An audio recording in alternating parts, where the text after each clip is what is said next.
Imaginez un monde où le pouvoir se mesure en alliances secrètes et en rivalités sanglantes.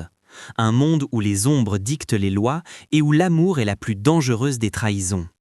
Et si je vous disais que cette nuit-là, un homme tout-puissant, un PDG dont le nom résonnait dans les plus hautes sphères de la finance et les plus sombres recoins du crime organisé, a commis l'erreur de sa vie. Une erreur qui allait non seulement ébranler les fondations de son empire tentaculaire, mais aussi le précipiter dans un abîme de passion interdite, un vortex dont il ne pourrait jamais s'échapper indemne. Restez avec moi, car l'histoire que je vais vous raconter est si incroyable, si tissée de coïncidences fatales et de désirs brûlants qu'elle défie toute fiction. Préparez-vous à être choqué, car ce que vous êtes sur le point d'entendre va redéfinir votre perception de la loyauté, du pouvoir et des limites du cœur humain. C'est l'histoire d'Alessandro Volkov, un nom murmuré avec respect et terreur dans les couloirs du pouvoir, et d'une nuit qui a tout changé. Alessandro Volkov. Pour le monde extérieur, il était le PDG charismatique et impitoyable de Volkov Industries, un conglomérat international dont les activités s'étendaient de la technologie de pointe à l'immobilier de luxe. Ses apparitions publiques étaient rares, toujours impeccables, dégageant une aura de contrôle absolu. Mais derrière les façades de verre et d'acier de ses gratte-ciel scintillants se cachait une vérité bien plus sombre.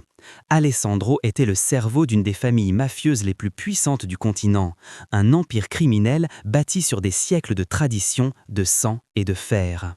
Ses décisions étaient définitives, ses ordres incontestés. Il était un stratège hors pair, un joueur d'échecs dont chaque mouvement était calculé avec une précision glaciale. Son ennemi juré, son rival de toujours, était Marco Rossi, le patriarche d'une autre famille tout aussi implacable et dangereuse. Leurs empires se chevauchaient, leurs intérêts s'entrechoquaient, et leur haine mutuelle était une flamme inextinguible qui menaçait de consumer tout sur son passage. Alessandro avait concocté le plan parfait pour enfin briser Rossi. Il allait enlever sa fille aînée, Sofia Rossi. Sofia était la prunelle des yeux de Marco, son héritière désignée, celle qui allait reprendre les rênes de son empire légitime et illégitime. En la kidnappant, Alessandro ne cherchait pas une rançon. Il cherchait à envoyer un message clair, brutal, à décapiter le futur de son rival, à le plier à sa volonté. Le plan était méticuleux, chaque détail avait été peaufiné. Ces hommes, triés sur le volet, étaient les meilleurs.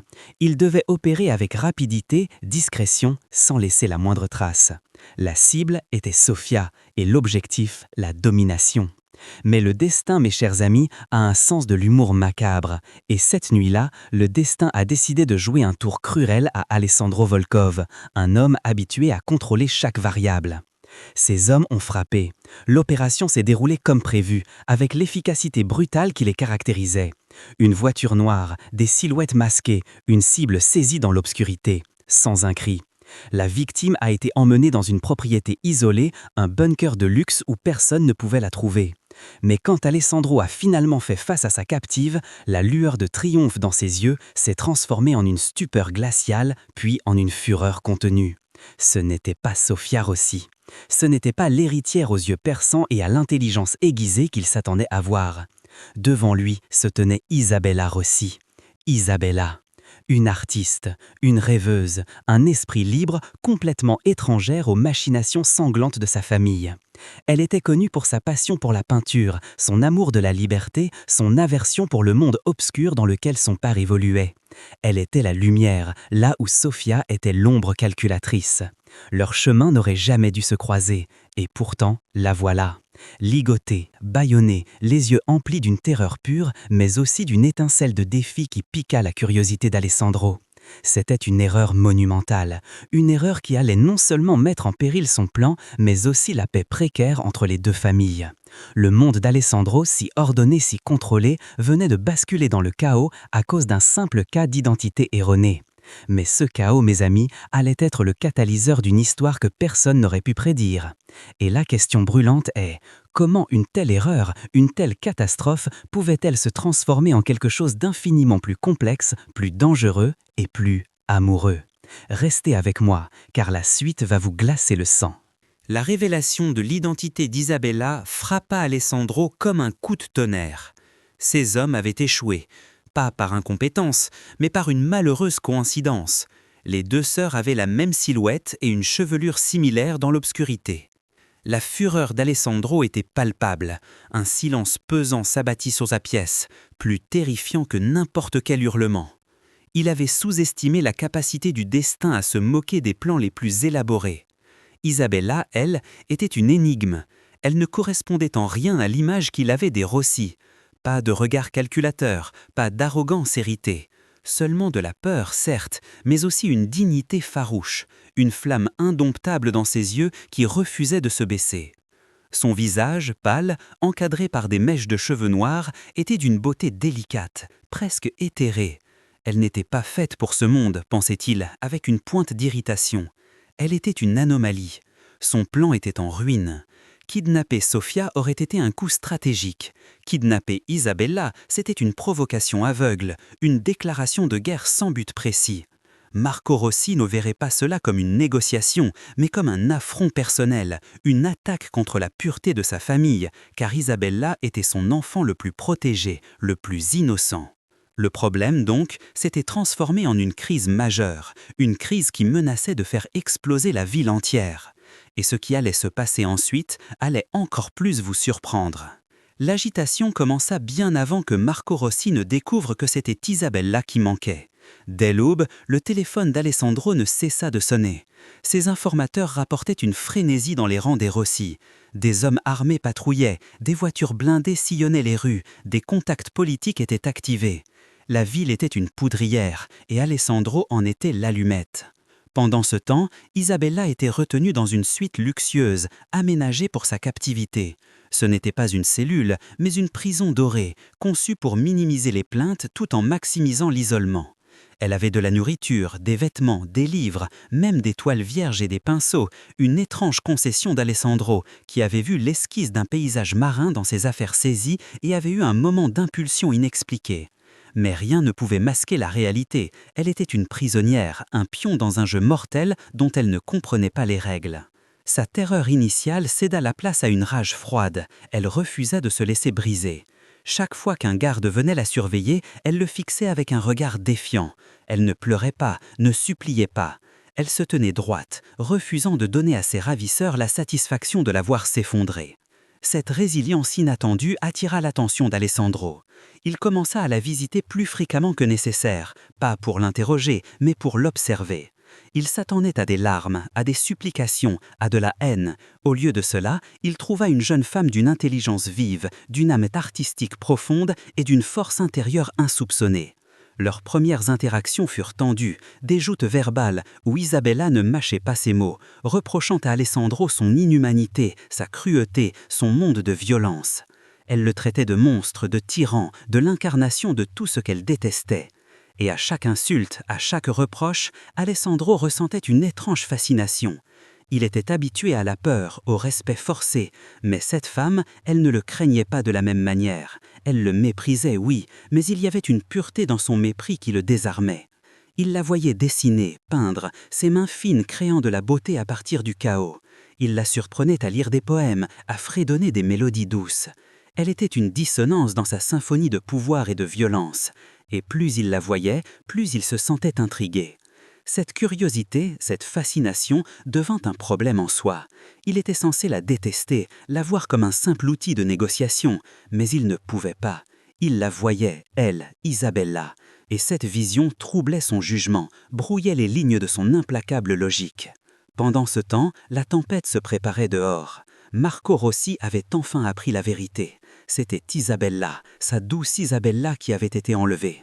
La rage du vieil homme était légendaire, mais cette fois, elle dépassait tout ce qu'on avait connu. Il ne voulait plus de vengeance, il voulait le sang d'Alessandro Volkov et de tous ceux qui l'entouraient. La guerre était imminente, et Isabella, la cible innocente, était devenue l'étincelle qui allait embraser tout un monde. Mais au milieu de cette tempête de haine et de violence, quelque chose d'inattendu, de profondément troublant, commençait à germer dans le cœur d'Alessandro. Une graine d'attraction, de respect, peut-être même d'une affection naissante. Et c'est ce qui allait transformer cette histoire de vengeance en une tragédie romantique d'une ampleur inouïe. Comment cette attraction inattendue allait-elle se transformer en la plus dangereuse des passions, alors que le monde extérieur s'apprêtait à exploser autour d'eux ? La réponse va vous bouleverser. L'agitation continuait de monter en flèche, non seulement dans les rues de la ville, mais aussi au sein des murs de la prison dorée d'Isabella. Alessandro, ce titan de l'ombre, se retrouvait pris au piège de ses propres émotions, une situation inédite pour lui. Il avait toujours été le maître de son destin, l'architecte de sa propre volonté. Mais face à Isabella, cette forteresse de glace qu'il avait érigée autour de son cœur commençait à montrer des fissures. Ses visites à Isabella devinrent moins des interrogatoires et plus des conversations, des débats, des échanges inattendus. Il la trouvait assise près de la fenêtre, son carnet à croquis à la main, esquissant les contours des arbres qu'elle pouvait apercevoir au loin, ou peut-être les formes abstraites de ses propres pensées tourmentées.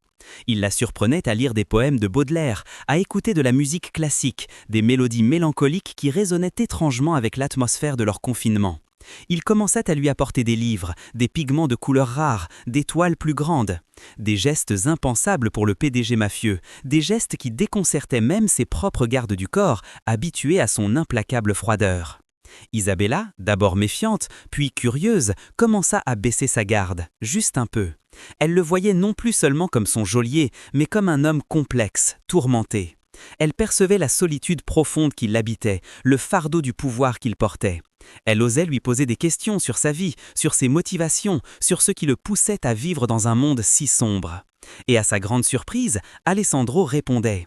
Pas avec des détails croustillants sur ses affaires illégaux, bien sûr, mais avec des bribes de son passé, des fragments de son enfance difficile, des réflexions sur le poids des attentes de sa famille. Il lui raconta comment il avait dû se durcir, comment le monde n'avait pas de place pour la faiblesse. Isabella, elle, lui parlait de l'art, de la beauté du monde, de la liberté de l'expression. Elle lui montrait ses œuvres, des paysages oniriques, des portraits chargés d'émotions.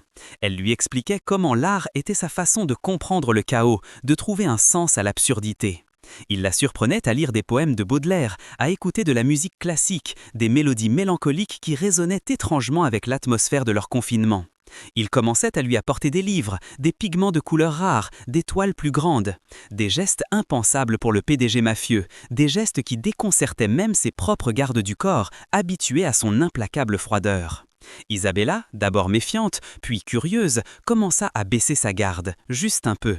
Elle le voyait non plus seulement comme son geôlier, mais comme un homme complexe, tourmenté. Elle percevait la solitude profonde qui l'habitait, le fardeau du pouvoir qu'il portait. Elle osait lui poser des questions sur sa vie, sur ses motivations, sur ce qui le poussait à vivre dans un monde si sombre.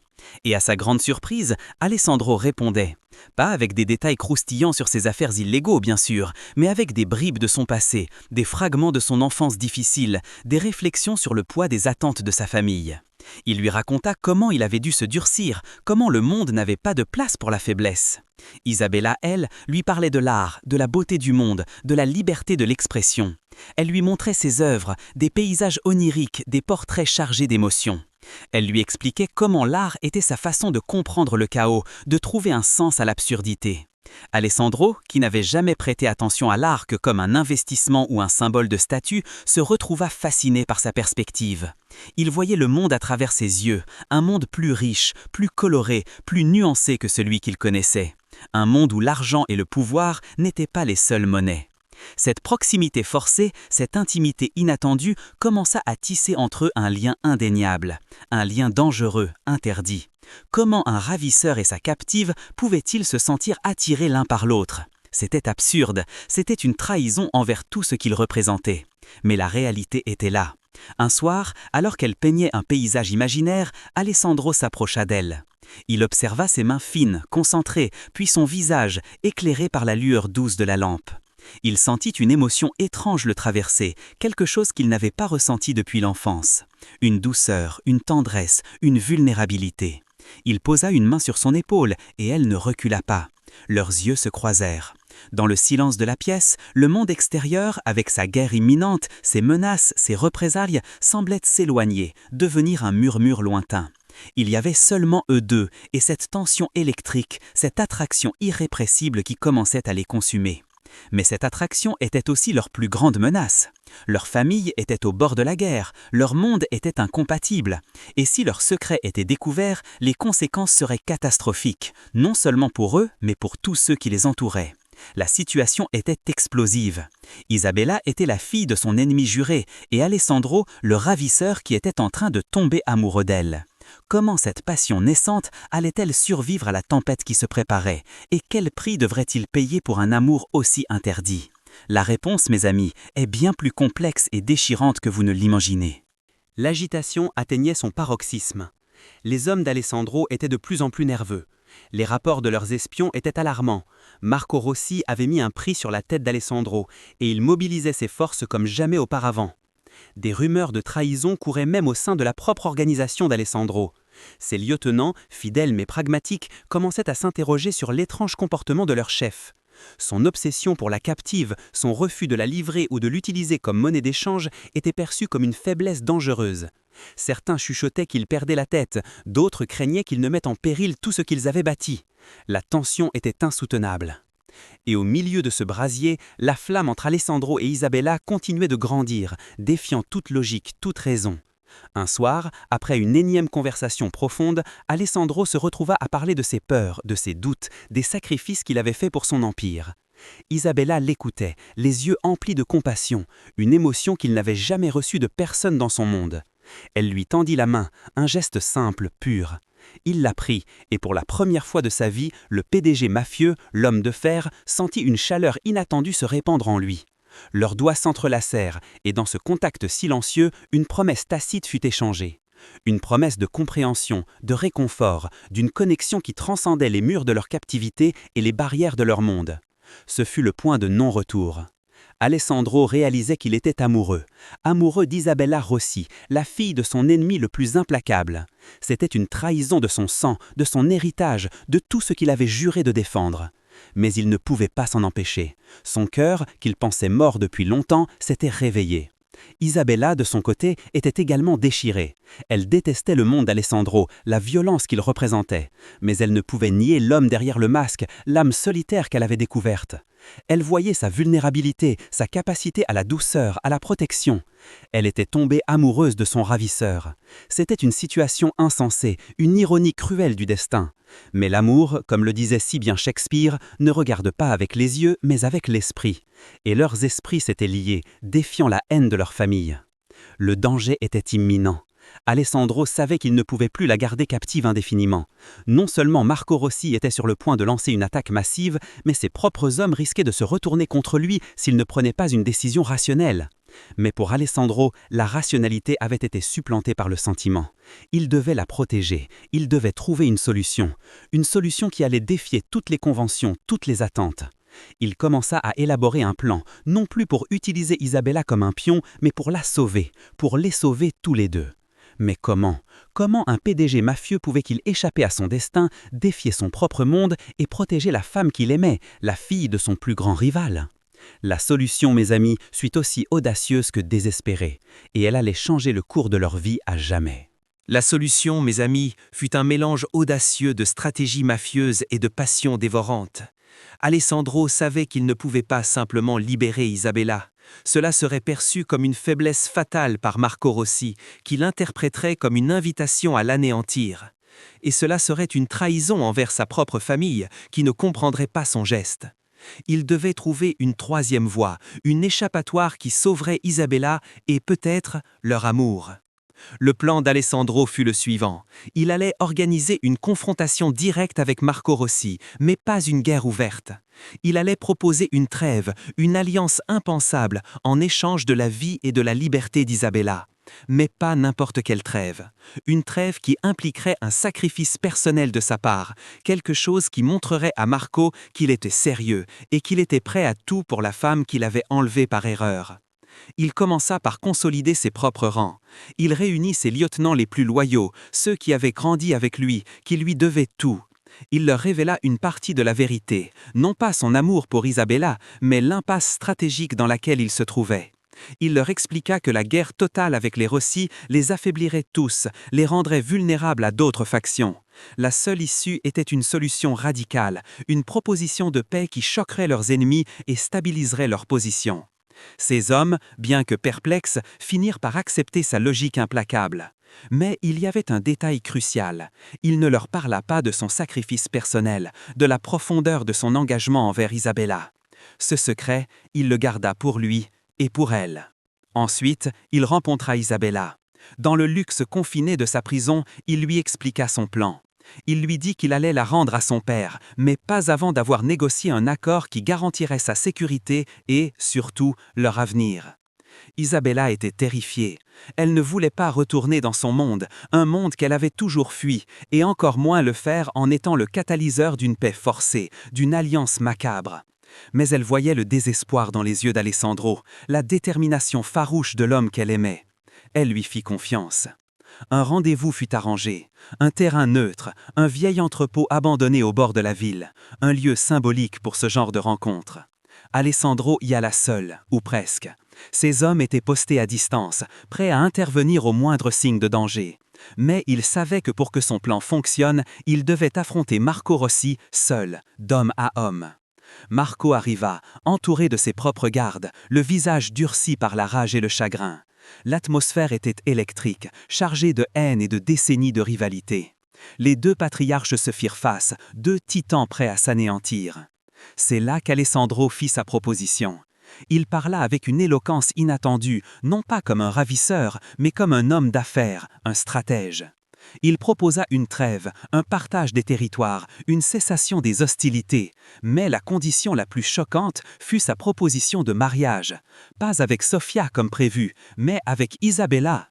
Une union qui scellait la paix, qui lierait leur famille par le sang, non pas par la guerre, mais par un mariage. Il offrait de faire d'Isabella sa femme, sa reine, et de la protéger de tout danger. Le silence qui suivit fut assourdissant.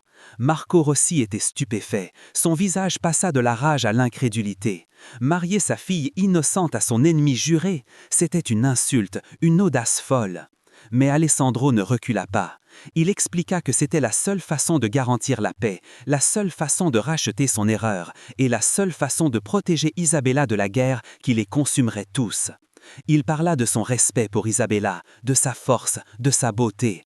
Il parla avec une sincérité désarmante, une sincérité que Marco, malgré sa haine, ne put ignorer complètement.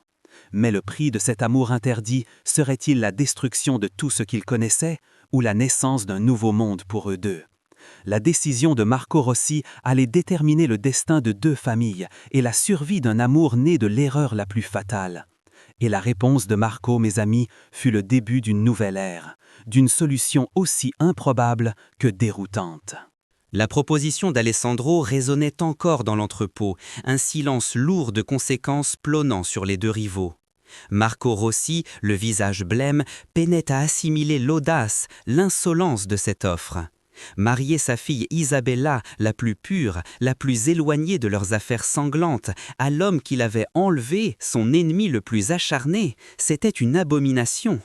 Et pourtant, il y avait cette lueur dans les yeux d'Alessandro, une intensité, une sincérité qui détonnait avec sa réputation de monstre sans cœur. Le vieil homme mafieux, malgré sa fureur, était un stratège. Il pesait le pour et le contre. La guerre totale, c'était la destruction mutuelle, une perte inacceptable pour leurs deux empires. Une alliance par le mariage, même forcée, même impensable, pourrait apporter une paix durable. Et surtout, elle garantirait la sécurité d'Isabella, son enfant le plus vulnérable. Après une éternité de silence, Marco Rossi prit sa décision. Son regard dur transperça Alessandro. Il accepta. Mais ses conditions furent claires et impitoyables. Le mariage aurait lieu. Isabella serait rendue indemne. Mais Alessandro devrait prouver sa bonne foi en cessant toutes hostilités, en retirant ses hommes de certains territoires disputés et en faisant un geste symbolique de soumission. Et surtout, il devrait jurer sur la vie de sa propre mère qu'il protégerait Isabella et ne la ferait jamais souffrir. Le serment fut prononcé, les termes de la trêve furent établis. Ce n'était pas un mariage d'amour, mais un mariage de paix, un mariage forcé par les circonstances et par la nécessité. Mais pour Alessandro et Isabella, c'était bien plus. C'était leur seule chance. Le jour du mariage arriva. Ce ne fut pas une cérémonie grandiose et joyeuse, mais une affaire discrète, presque lugubre, célébrée dans une petite église isolée sous la surveillance étroite des hommes des deux familles. Isabella portait une robe simple, blanche, mais ses yeux trahissaient une multitude d'émotions, de la peur, de la résignation, mais aussi une pointe d'espoir. Elle ne connaissait pas l'étendue des sentiments d'Alessandro, mais elle savait qu'il s'était battu pour elle, qu'il avait mis son monde en jeu. Alessandro, lui, était impeccable dans son costume sombre. Son visage était impassible, mais son cœur battait la chamade. Il était sur le point d'épouser la femme qu'il avait enlevée, la fille de son ennemi. C'était l'acte le plus audacieux de sa vie, un acte qui allait le définir à jamais. Les vœux furent échangés, les anneaux passés. Leurs mains se touchèrent et dans ce contact, une étincelle passa, un rappel silencieux de la connexion inattendue qui les unissait. Ils étaient mari et femme, liés par un serment, par la paix et par un amour naissant, interdit, qui défiait toutes les conventions. La solution avait été trouvée, mais ce n'était que le début de leur véritable défi. Comment deux âmes, issues de mondes si opposés, pouvaient-elles construire une vie ensemble, sous l'ombre constante de la méfiance, de la vengeance passée et des attentes écrasantes de leur famille?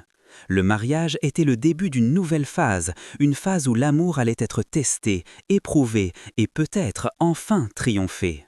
Mais le chemin serait semé d'embûches, de doutes et de sacrifices, et la véritable histoire de leur amour interdit ne faisait que commencer. Le mariage avait scellé une trêve précaire entre les Volkov et les Rossi, mais il avait aussi ouvert un nouveau chapitre, un chapitre rempli d'incertitudes et de défis pour Alessandro et Isabella. Leur vie de couple était une juxtaposition étrange de luxe et de solitude. Isabella vivait désormais dans la somptueuse villa d'Alessandro, une prison dorée encore plus grande que la précédente. Elle avait accès à tout, sauf à la liberté totale. Elle était la femme du PDG mafieux et en tant que telle, sa sécurité était une priorité, ce qui signifiait une surveillance constante. Alessandro, quant à lui, était tiraillé entre ses responsabilités envers son empire et son désir de construire quelque chose de réel avec Isabella. Leurs premières semaines de mariage furent marquées par une distance polie, une tentative maladroite de naviguer dans leur nouvelle réalité. Isabella, malgré ses sentiments pour Alessandro, ne pouvait oublier qu'il était son ravisseur, l'homme qui l'avait arraché à sa vie. Elle était sa femme, mais aussi son trophée, le symbole d'une paix forcée. Elle passait ses journées à peindre, à lire, à essayer de trouver un sens à sa nouvelle existence. Alessandro, lui, était submergé par les affaires, par la gestion de la trêve, par la surveillance de ses rivaux. Mais chaque soir, il rentrait à la villa et cherchait la compagnie d'Isabella. Leurs conversations reprirent, plus profondes, plus intimes que jamais. Ils parlaient de leurs rêves, de leurs peurs, de ce qu'ils attendaient de la vie. Isabella commença à lui montrer ses peintures, des œuvres qui reflétaient son âme tourmentée, son désir de liberté. Alessandro, à son tour, s'ouvrait à elle, lui révélant les fardeaux de son pouvoir, la solitude qui l'accompagnait. Il lui parlait de ses ambitions, de sa vision d'un empire légitime, loin de la violence et du sang. Et à travers ces échanges, leur amour, né dans l'adversité, commença à s'épanouir. Il n'était plus seulement basé sur l'attraction, mais sur une compréhension mutuelle, un respect profond. Ils découvraient l'un chez l'autre des qualités qu'ils n'auraient jamais soupçonnées. Alessandro voyait en Isabella non seulement une beauté, mais une force, une intelligence, une âme pure capable de le ramener à la lumière. Isabella voyait en Alessandro non seulement un monstre, mais un homme complexe, blessé, capable d'amour et de tendresse. Mais leur bonheur était fragile, constamment menacé par les ombres de leur passé. Les lieutenants d'Alessandro le regardaient avec suspicion, craignant que son amour pour Isabella ne l'affaiblisse. Les hommes de Marco Rossi se méfiaient de cette alliance forcée, cherchant le moindre signe de trahison. Et le plus grand danger venait de l'intérieur. Sofia Rossi, la sœur d'Isabella, l'héritière initialement ciblée, ruminait sa colère.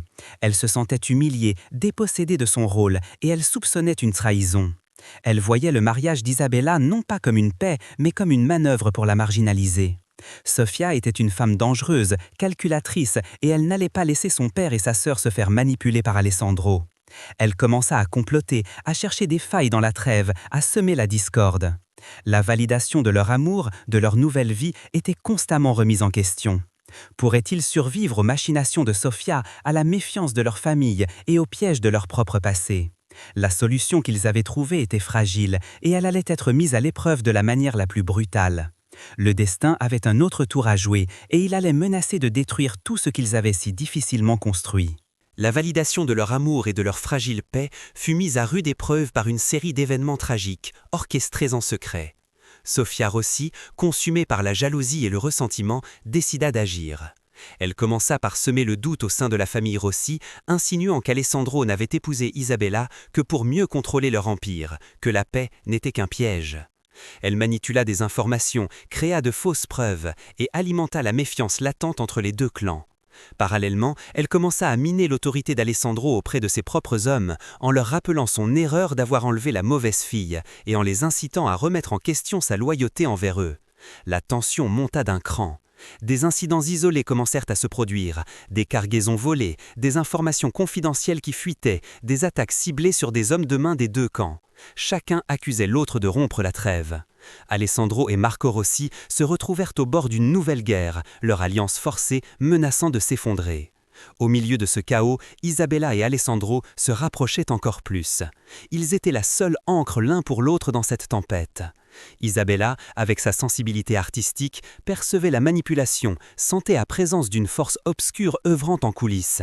Elle partageait ses doutes avec Alessandro, qui, malgré sa prudence, commença à écouter les intuitions de sa femme. Ensemble, ils commencèrent à enquêter discrètement, à chercher la source de ces provocations. Leurs recherches les menèrent à une série d'indices subtils, des empreintes digitales d'une personne qui connaissait intimement les rouages des deux familles. Leurs soupçons se tournèrent vers Sofia. C'était une révélation déchirante pour Isabella, la trahison de sa propre sœur. Alessandro, lui, était dévasté par la pensée que la femme qu'il aimait était déchirée entre son amour pour lui et sa loyauté envers sa famille. Mais il savait qu'il devait agir. Il devait exposer Sofia, non seulement pour sauver leur amour, mais pour empêcher une guerre totale qui aurait des conséquences dévastatrices pour des innocents. Le plan qu'ils élaborèrent fut audacieux et risqué. Ils devaient tendre un piège à Sofia, la forcer à révéler ses machinations. Ils devaient utiliser leur connaissance des deux mondes, leur compréhension des faiblesses et des forces de chacun. Isabella, malgré sa réticence à trahir sa sœur, accepta. Elle savait que c'était la seule façon de protéger la paix et de valider l'amour qu'elle portait à Alessandro. Le piège fut tendu. Une fausse information fut divulguée, une rumeur d'une transaction secrète impliquant des biens précieux des deux familles. Sofia, happotée par l'opportunité de saboter l'alliance et d'accuser Alessandro, tomba droit dedans. Elle activa ses contacts, tenta de voler les biens et fut prise la main dans le sac. La confrontation fut brutale. Marco Rossi, confronté aux preuves irréfutables de la trahison de sa fille aînée, fut anéanti. La douleur de la trahison de son propre sang était plus forte que n'importe quelle blessure de guerre. Sofia, démasquée, ne put que se défendre par des accusations et des menaces, mais ses mensonges étaient exposés au grand jour. La validation de l'amour d'Alessandro et Isabella, mes amis, fut acquise au prix d'une immense douleur et d'une trahison familiale. Mais elle fut aussi la preuve que leur lien était plus fort que les machinations, plus résistant que la haine.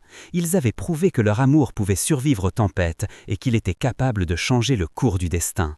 Mais les conséquences de cette révélation allaient être profondes, et le chemin vers une paix véritable, une paix fondée sur le respect et non sur la peur, restait encore long et incertain. La révélation de la trahison de Sofia fut un coup de tonnerre qui secoua les fondations des deux familles. Marco Rossi, le cœur brisé, dut faire face à la réalité de la duplicité de sa propre fille. Il la désavoua publiquement, la bannissant de son empire et de sa vie. Sofia, déchue et humiliée, disparut dans l'ombre, son destin scellé par sa propre jalousie. Cet événement, bien que douloureux, eut un effet inattendu. Il valida la trêve entre Alessandro et Marco Rossi, non plus par la peur, mais par une compréhension mutuelle de la trahison et de la douleur. Marco, ayant vu la loyauté d'Alessandro envers Isabella et son rôle dans la dénonciation de Sofia, commença à le regarder avec un respect nouveau, une sorte de reconnaissance.